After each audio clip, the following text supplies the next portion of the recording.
I want to thank everybody for coming to this really, what has been for me personally, certainly in all of us, an inspiring evening on so many levels. Before we begin, I'm not going to say postum mafodach sanya, although we appreciate the LaGuardia Plaza Hotel's accommodations. There are a couple of people, without starting too many names, I feel is my Achiezer, so I'll lift this up if you can hear me a little better, who have really worked for many months to ensure the success of this evening, and in particular I just must feel the Achiezer to thank Mrs. Milka Kielsen from our office, Mr. Eli Weiss, and so many. Thank you so much for all the work that you have done. It fascinated me myself when I arrived, and just seeing every tiny little detail that goes into a convention of this type. And I'm not going to list them now, and our appreciation knows no bounds. Additionally, although there were a tremendous amount of healthcare professionals here tonight and vendors, we want to give particular thanks to a local company that lives near, that is in our neighborhood, Caring Professionals, for being the primary and corporate sponsor of tonight's evening. Thank you. We're going to thank a few other people at the end, but in the meantime I just would like to really briefly introduce our first speaker so we really can start on time. It's literally a 2-minute Dvar Torah. So in this week's Parsha, Parshat Vayechi, we know the famous brachas that Yaakov, gives to Yosef's children. I'll read from the pasuk, and the pasuk says, "Vayivarchem Mahu Lemar, V'chol Yivarch Yisrael Lemar Yisimcha Elokim Ke'Ephraim V'Menashe V'Yasmas Ephraim L'Fnei Menashe." Famous bracha, famous words. Why? Because literally Yaakov Avinu was saying that the model for future generations of Klal Yisrael will be just like these two, Yisimcha Elokim Ke'Ephraim V'Menashe. So I saw from the Targum Yonis Ben Oziel, who interprets this, that what? This is the appropriate blessing, this is the appropriate bracha that we go ahead and give one son on the day of the Bris Milah, rather than as a reference to the bracha that some parents give their children on Friday night or on Lil Yom Kippur. Both are obviously very widely practiced minhagim. And there's a lot of discussion, which many of you I'm sure have seen, as to why it was it Ephraim and Menashe that they are the prototypes by which we are going to bench our children for so many future generations. And in general we see, and we've learned many times over, the concept of Yuridis Hadaris. The further we get away from Matan Torah, the further we go along, the further we move down spiritually. We're not going to be what our parents were, and the Talmidei Chachamim of today are not like the world they were yesterday, from 100 years ago, and 500 years ago, and so on and so forth. And the Gemara in Shabbos very eloquently states, in the exact words, Anu b'nei anashim im rishonim b'nei anashim anu kechamayrim. That what?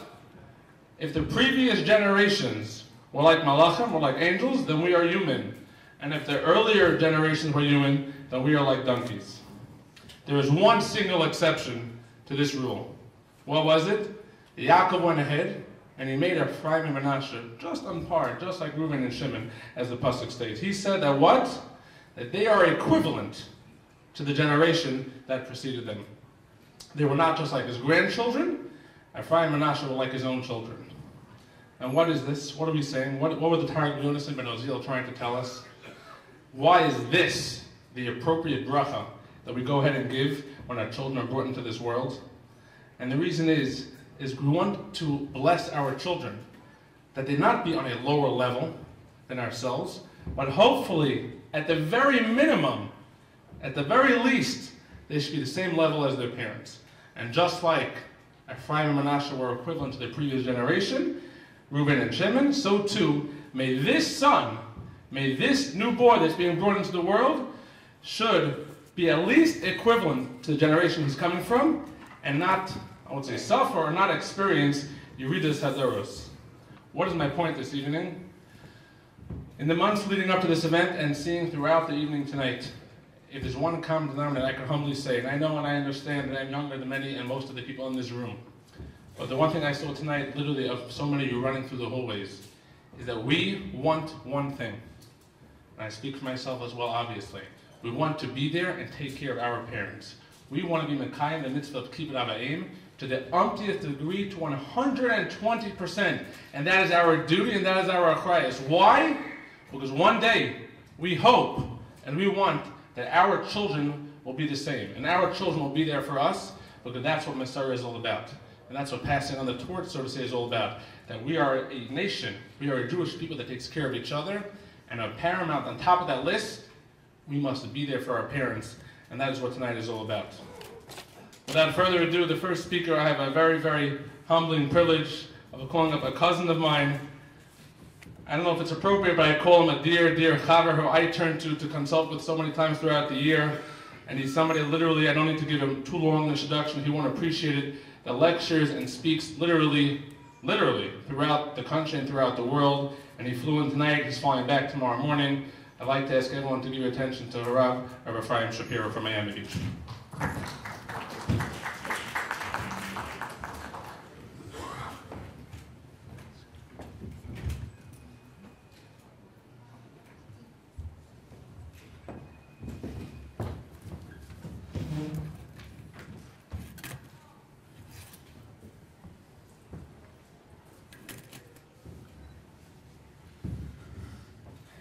For me, it's really a super privilege to be here for Achiezer and the Eldercare too. And that privilege is made exponentially greater because Baruch Ber, the head, so much of that of which is behind Achiezer, as you heard a moment ago, we are dear cousins. And we and the family share a tremendous ahava for each other. And so it makes my schus and my opportunity to be here tonight that much greater, because when you're able to be together with family and do something for family, that's a very big deal. In fact, that's what Kibbud Av V'Em is all about.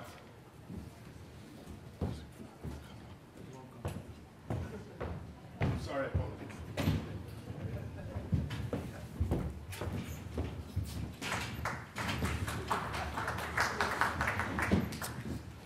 I guess you're able to figure out that since I'm related from the Bender side, Harav Bender Shlita is also our family cousin. And I don't need to tell you, I'm from Florida, but you're from New York, so you could only imagine the pride and how much berimzachkeit to be able to say that I'm here together with family. As I said a moment ago, it's a very big deal. Now, the truth is that there are a few things that I want to say in appreciation to the mishpacha. I'm not doing it now for two reasons. Number one, when I try to say things about the family and praises, I don't want them to not appreciate it in the sense that I don't mean to embarrass them. And the second reason, you'll hear in a number of moments that it will fit into part of tonight's topic. I'd rather mention it then. Rabbi, I was told that we have approximately 30 minutes together.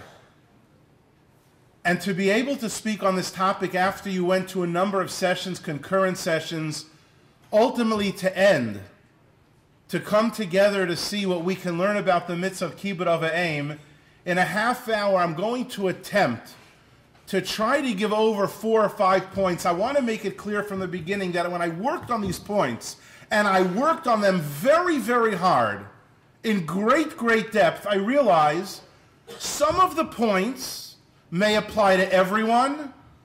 Some of them may only apply to this age bracket, not that age bracket. And some of them will only fit into particular situations. I realize that. So I hope from the potpourri of 4 or 5 things that we'll talk about practically, pragmatically, and tangibly vis-a-vis Kibbud Av V'Em, that some will apply to many people, and hopefully there will be something that will apply to everyone. That's our goal this next half hour. Before we even get to the 4 or 5 suggestions, I realize, as Rabbi Baruch Ber just said, everyone came with the same concept in mind. I might be this age and my parent might be that age. It might be 1 or 2. Everyone has a different situation. And I'm sure there are many people who may find some of the challenges and tribulations difficult. It's not always so easy. Being faced with new challenges, new things that are constantly arising. How do I handle the myriad of things that are being thrown at me? Well, let's start with the basic idea. Moshe Rabbeinu, there are 3 times that you find that Rashi says about Moshe Rabbeinu the word kosher, which will translate as difficult. There were 3 things that were difficult, so Moshe Rabbeinu wanted to see them. What were those 3 things? The menorah, the shekel, and the moon, ha-chodesh.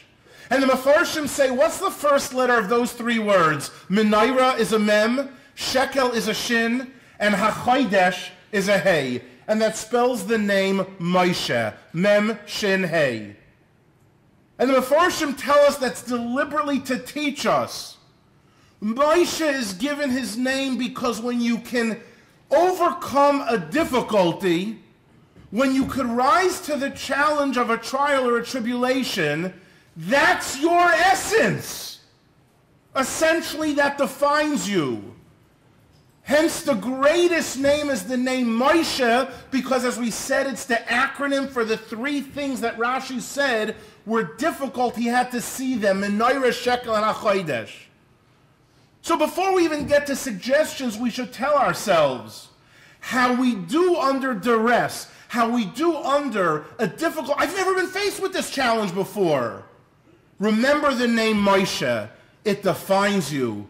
And you have the ability as well. In fact, there's a spectacular pshat from the Telzer Rosh Hashiva Rav Gifter. There's a Mishnah in Kalim, Perek Yud Zayin, Mishnah Yud Gimel, that tells us that anything that comes from the Yam, the sea, is tahar, meaning it cannot give off tumah, impurity, nor become, except for the kelev mayim. I guess in English, that would be the sea otter, the sea lion, the seal. Why? Because it's considered a land animal, and so therefore it has a different set of rules. Why is it considered a land animal? So the Mefarshim say on the Mishnah, because when it's being chased to be captured, it runs to dry land, and so it has a status of a dry land animal. So I'm sure most of you are wondering what the Telzer Rosh Hashiva asked. What? 99% of its life it's in the sea. 1% of its life it runs on the few occasions it's being chased and pursued by someone who wants to trap and capture it. So you give it its title and definition of a land animal because of where it is on rare occasion? Says Rav Gifter, yes, the same word we just said about Moshe. Where a person runs and goes when they're under duress, how a person handles a difficult situation, that defines your essence. And since it's on the land, the sea lion, when it's under duress and being chased, where'd you go? Where'd you run? How did you do? That defines you. It's your essence. Says Rav Gifter, therefore it has the status of a land animal, even though it's rarely there, because it goes there when it's under duress, when things are difficult, and that's your essence. In Kibbud Av V'Em, different people at different stages will always be faced with challenges. Perhaps they may seem difficult, insurmountable. Remember, it was Moshe's name, and Rav Gifter said, where you go and how you do and how you handle a situation is your essence. It defines you. Reb Baruch Ber, when he spoke so eloquently in the introduction, he used a word a couple of times. The word achrayus. If you're taking notes, if not, put it on the blackboard of your heart. The word is a very enormous word. Aleph, Ches, Reish, Yud, Vav, Saf. I'm sure Reb Baruch Ber will enjoy this not only for Eldercare too, but for Achiezer in general. The 6 letters tell you everything you need to know about being there for someone. The first letter is an Aleph. Aleph is you, one. You've got to be responsible and take care of yourself. The next letter is a Ches, Aleph Ches. Ah, you're my brother. I've got to take care of family. Isn't that why you came today? The third letter in Achrayus is a Reish, Aleph Ches Reish. That spells Acher. There's a world out there. I don't live in a cocoon. I have to take care of others as well. The next letter, Aleph Ches Reish Yud, Acharai. You tell someone, follow after me. I genuinely love you. I care about you. You know what the next letter is? Aleph Ches Reish Yud Vav Acharov. They'll feel comfortable and confident following after you because they see you're the real deal. And the last letter of Achrayis, Aleph Ches Reish Yud Vav Saf, is the last letter of the Aleph Beis. What was the first letter? Aleph. What's the last letter? Tuf. True responsibility is from Aleph to Tuf, beginning to end. That's Achrayis. And that's what my dear cousin Reb Baruch Ber meant. We're here to show Achrayis responsibility, to be there for each other. And as we said from the first two instances with Moshe and the Pshat from Rav Gifter, it's not always easy. But the letters of Achrayis should be our mantra. And that which helps us truly being there for someone else, especially when it's a parent. When I realized that I was going to try to give in the time we have together some practical suggestions, I said to a family member, even before I give the suggestions, how can I get anything out of my mouth without speaking about Tefilah? Proper davening. You didn't need me to fly in from South Florida, although maybe your warm weather is a credit to me. I came here today. It's pretty warm for the beginning of January. I'll take a little bit of credit for that. But you didn't need me to fly in to tell you about Tefilah. So in less than a minute, I just want to remind you, when faced with different difficulties, situations, how to handle something, there's no place that a Yid can start before he starts with Tefilah. And it doesn't have to be something that you open up from the Siddur. The Kotzker Rebbe says, Ein davar shalem kalev nishbar. There's nothing as broken, there's nothing as whole as a broken heart. My father, Harav Mordechai Shapiro Zatzal, used to say, Shir Hamalois Mimamakim, in such a beautiful way. Shir Hamalois, which prayer will ascend? Mimamakim. It's got to come from deep down within the heart. So before we even get to our suggestions, remember, when faced with a difficulty, when faced with a situation that a person may not have been faced before, and the myriads of questions, do I take this approach or that approach? Is this correct? Is it not? Does the person move in? Does the person not move in? What do I do? Ribayna Shalaylam. Nothing begins without Tefilah. Shir Hamalois Mimamakim. It may not be a Tefilah that's in the actual Siddur. It may be a tear, a broken heart, leaving a medical exam with a parent and getting a result that you were waiting for and stopping then before you pull out and say, thank you, Ribayna Shalaylam. No one can begin without Tefilah and asking the Ribayna Shalaylam for the much-needed Siyata Dishmaya. My first humble suggestion about our coming together for our parents. It's actually based on the first Bal Haturim in Parshas Ve'eschanon. I don't know what it is about this pshat. I've had the privilege of saying it literally dozens, if not hundreds of times. There's something about it that people relate to and find inspiring. I heard this from a Rebbe of mine, the Jibo Dayan of Katz of Montreal, Zoller Gesund und Stark sein. Rashi, the first Bal Haturim in Ve'eschanon says, Moshe Rabbeinu wanted to be allowed into Eretz Yisrael. We know why after 515 tefillahs he wasn't. I'm aware of that. But he wanted to go in and have his tefillahs answered. So you know what the Bal Haturim says? Moshe Rabbeinu says, Chizakti es Yisrael, I gave strength to another Yid, Ulai Yirachem Olai, perhaps my tefillahs will be answered. Moirai v'Rabbaisai, men and women. If I would ask any one of you spot on, in what schus do you think Moshe Rabbeinu asked to have his tefillahs answered? I imagine you would say something like this. In the schus that he was Makabel the Torah on Har Sinai. On the schus that he was the Nois in Torah, he transmitted it. The merit that he spoke to Hashem peh el peh. The merit that he saw Hashem in the burning bush, the sneh. There's a long list. What does Moshe Rabbeinu say? Chizakti es Yisrael. I strengthened a fellow Jew. Ulai yirachem olai, in that merit answer my prayers. From all the things that Moshe Rabbeinu could have said, the one ticket, the one that Moshe Rabbeinu said was, answer my tefillos because chizakti es Yisrael, I strengthened a fellow Yid. If you think about it, in general, that's what Achiezer is all about. Chizakti es Yisrael. So after we establish the importance of tefillah, the next thing we have to remember is Chizakti es Yisrael. Moshe Rabbeinu understood it was the ticket, the only ticket that he evoked to have his tefillahs answered. People who came together by the hundreds tonight, this afternoon, this evening, let one be mechazik the other.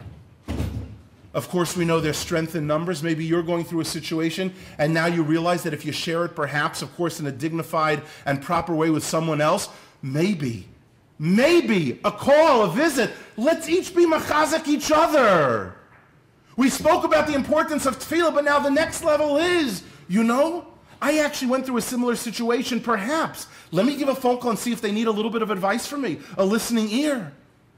Chizakti es Yisrael. Ulai yirachem olai. And I'll tell you the beauty of this concept, Rabbi Isai. Maybe that's why I mentioned people find it so inspiring. Everyone can give chizuk. Men, women, no matter what the age is.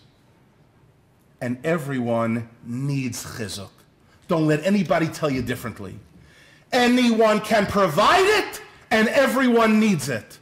If everyone came together for Kibbud Av V'Em, then let it begin after the Tefilah with chizuk, one for the other. And might I, in the same suggestion of chizuk, be so bold as to suggest one other element of chizuk? There's chizuk that you will give your neighbor and your friend in shul and your coworker because you see they need it and they're going through a similar situation. I can help, I have a reference, I have a resource, chizakti es Yisrael. But I want to humbly suggest, you know where that chizuk begins?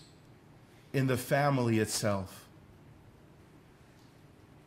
I think you'll agree with me that when amongst the siblings there is stellar shalom, and amongst the siblings, although a situation may be difficult, the parent lives in this one's home, and this one may contribute more resources, or this one sees the parent more often or less often, and sometimes the dividing up of the jobs isn't always equal. Shalom is such a quintessential ingredient in the family, amongst the children, for the parent will feel it and sense it. There's a pshat I said over yesterday in shul a number of times. Actually, it's from Rabbi Yerucham Olshen, Soll gesund und stark sein. It is one of the most spectacular things you could want to hear. It really reinforces this, our second point. Everyone knows the Rashi yesterday that the reason why Yosef sent Yaakov wagons, agolos, is to bring him a sign that they had learned 20 years earlier, Egla Rufa. Take a look at the Dazikanim. We'll say it briefly because we still have what to cover. The Dazikanim says, what does Rashi mean? The words mean two totally different things. One is a wagon and one is a calf. All right, they share the same letters, Egla Agola. So the Dazikanim therefore says, on the spot, you can look it up yourself, he sent them a different sign. When he sent them wagons, he was referring to a future time in the beginning of Parshas Nosai, Perek Zayin Pasuk Gimel, where when the Nesiim would bring karbonos to inaugurate the Mishkan, they put it in Sheish Eglois Sov, 6 covered wagons. Oh, says the Dazikanim, he sent wagons to remind his father of those wagons in the future. Okay. So we made now that the agolos are for agolos, wagons for wagons. But what do the wagons he sent his father have to do with wagons in the future that accompanied the Nesiim by the setting up of the Mishkan? Rabbi Yerucham Olshen says something so gewaldic. If you look at the Siforno on that pasuk in Naso, do you ever wonder, why did 12 Shvatim take 6 wagons? They weren't short on money. Let every Shevet leader take his own wagon. Why did they double up on the wagon? 2 liters for 1 wagon? Take your own wagon. Says the Sifarno, the only reason that they shared wagons, I quote, Lo'is achva beineihem, to show the Ribono Shel Olam, the Shvatim get along, we can share, we can care, we have true achrayus. And if you can care and have achla and shalom, then you'll have shechina. That's the Sifarno. Says Rabbi Yerucham, that's the answer. When the Dasikanim said that he sent his father wagons to allude to wagons in the future, he meant those wagons that were shared. You know why they were shared by 2 Nisim, 1 wagon? To show that brothers get along, sisters get along, siblings get along. Says Rabbi Yerucham Olshen, when Yaakov Avinu saw the wagons that reminded him of the wagons that in the future would show unity amongst siblings, you know what happened? V'atechi ruach Yaakov V'Em, his soul and spirit became revived. Because when a parent sees a child telling him, Tati, we get along, we can overcome the challenges and difficulties together, it revives the spirit of the parent. Rabbi Isai, that's Kibbud Av V'Em. So while it's wonderful that we'll be mechazik each other, that chizuk begins in the home. Let the parents sense, feel, consciously, subconsciously, knowingly or not, there is shalom and chizuk amongst them. Lo'is achva beineihem, make the decisions together. Maybe this child has a larger amount of the job and another child living in a different city is not actually hosting or having the parent. Maybe because of one's resources, they're able to contribute more. I realize that the dynamics and the difficulty, I realize. But at the end of the day, I also know one thing. When a parent sees that the decisions and the care is being done in unison and there's shalom, vatechi ruach Yaakov Avihem. That means more to the parent than anything.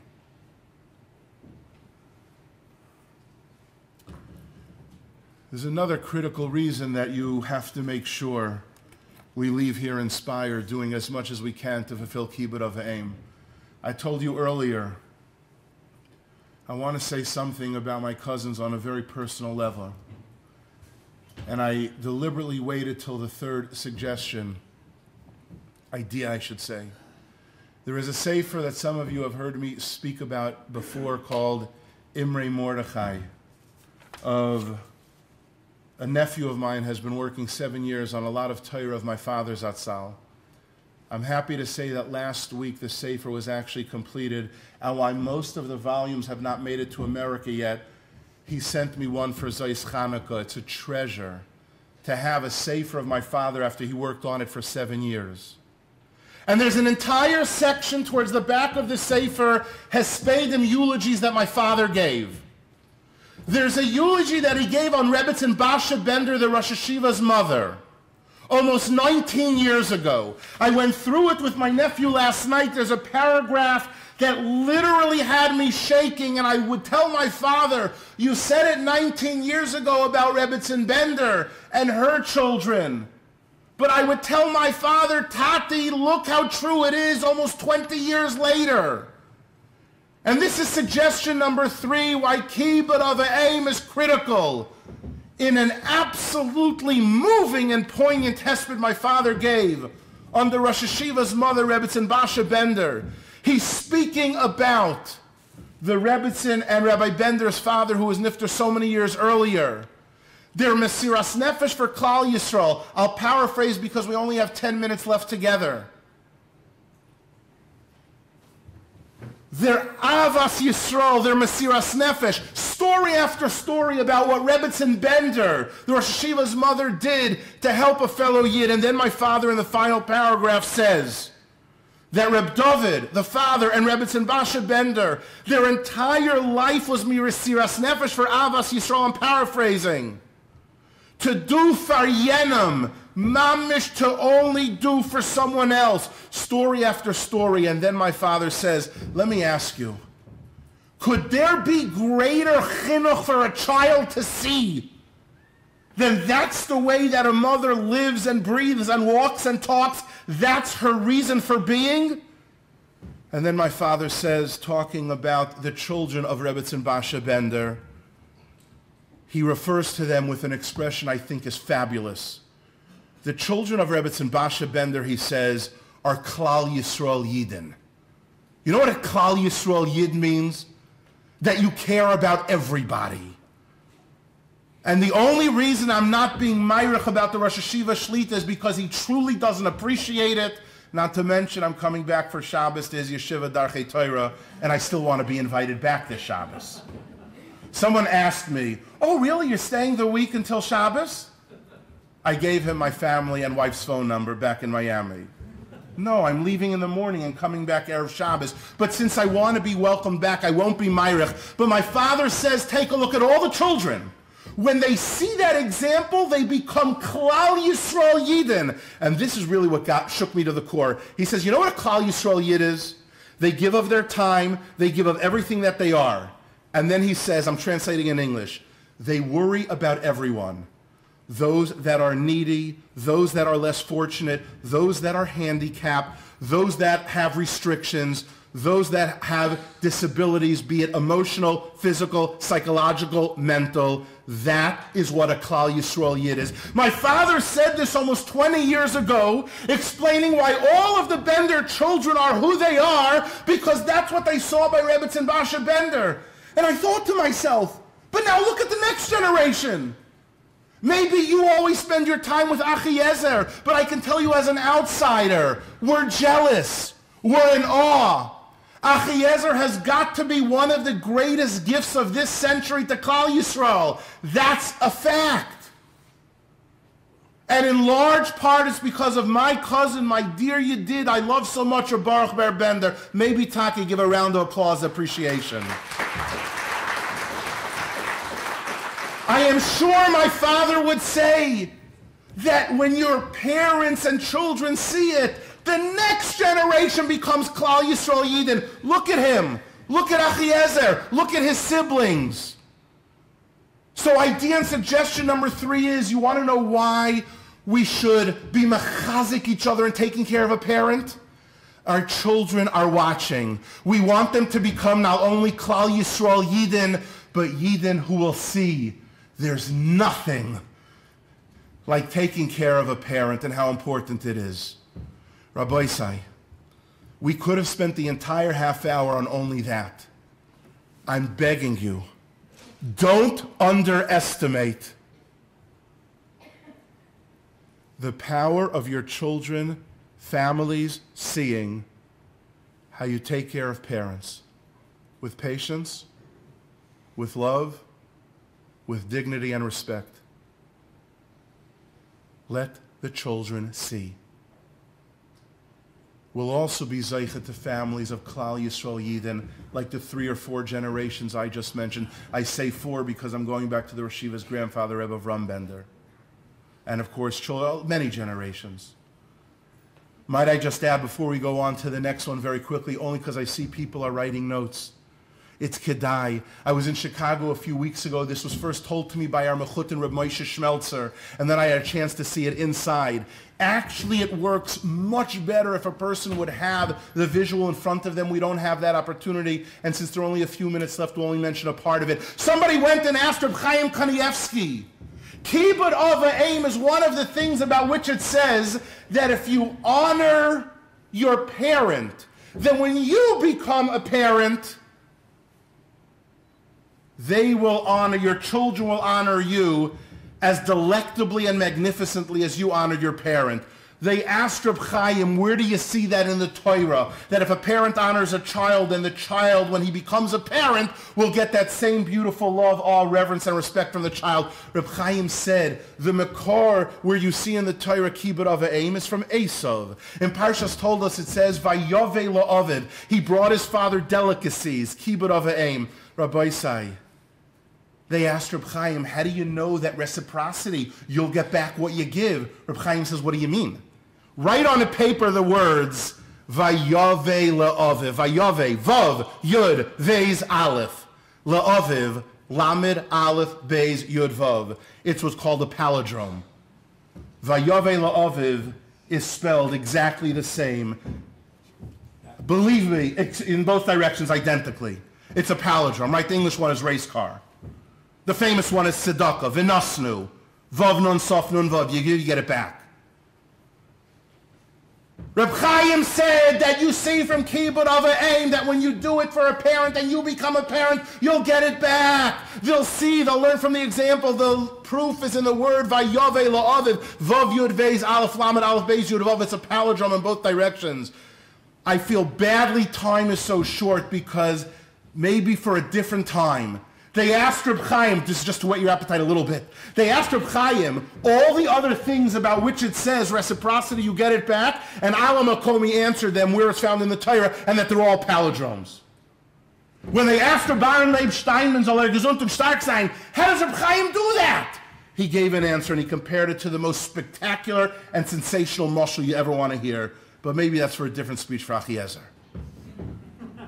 What you have to remember is, Vayave la'aviv.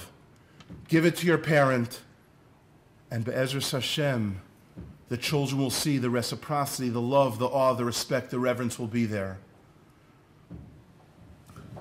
There were two final things. I'm only going to mention one and then go to the second one because time doesn't allow it. The one we cannot speak about, but it's kedai to hear, is that the chinuch, when he speaks Misharoshe HaMitzvah Kibbud Av V'Em, you know what he says? Hakaras HaToiv. Hakaras HaToiv.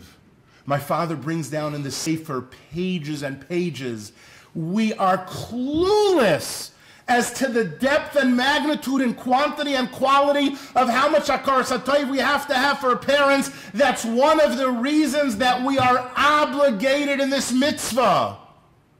Hakaras HaToiv. We can't even fathom the degree that we're supposed to have of Hakaras HaToiv. Certainly something that's worthy to speak about, but don't forget, Hakaras HaToiv to a parent. I remember my bubby. My Zaidi was Rabbi Ephraim Shapiro. My bubby, Rebbetzin Shapiro, a cousin of the Rosh Hashiva, when my father learned in Eretz Yisrael in 1951. So there was a family that helped take care of my father and provide him with meals. So my bubby had so much Hakaras HaToiv. She got their name and their address, and every Rosh Chodesh, she sent them a check, an appreciation, a check, money, every Rosh Chodesh. My father was in Eretz Yisrael 2 years, so I asked my father, no? So how long did it last? 2 years? How long did Bubby keep sending the checks for every Rosh Chodesh? She sent checks to the family over 50 years. Obviously, she ended up sending it to the children and grandchildren of the ones who took care of my father until my own grandmother was Nifteris. That is just the smallest iota of what we have to understand. Hakaras HaToiv to a parent is like the chinuch says, the chinuch says it very strongly. He says that's what makes you a person, because without Hakaras HaToiv to take care of a parent, we're not even a person. And finally, after we realize that we've come together to strengthen ourselves however we can in Tefilah, to give each other chizuk, to show our father and our mother that we get along.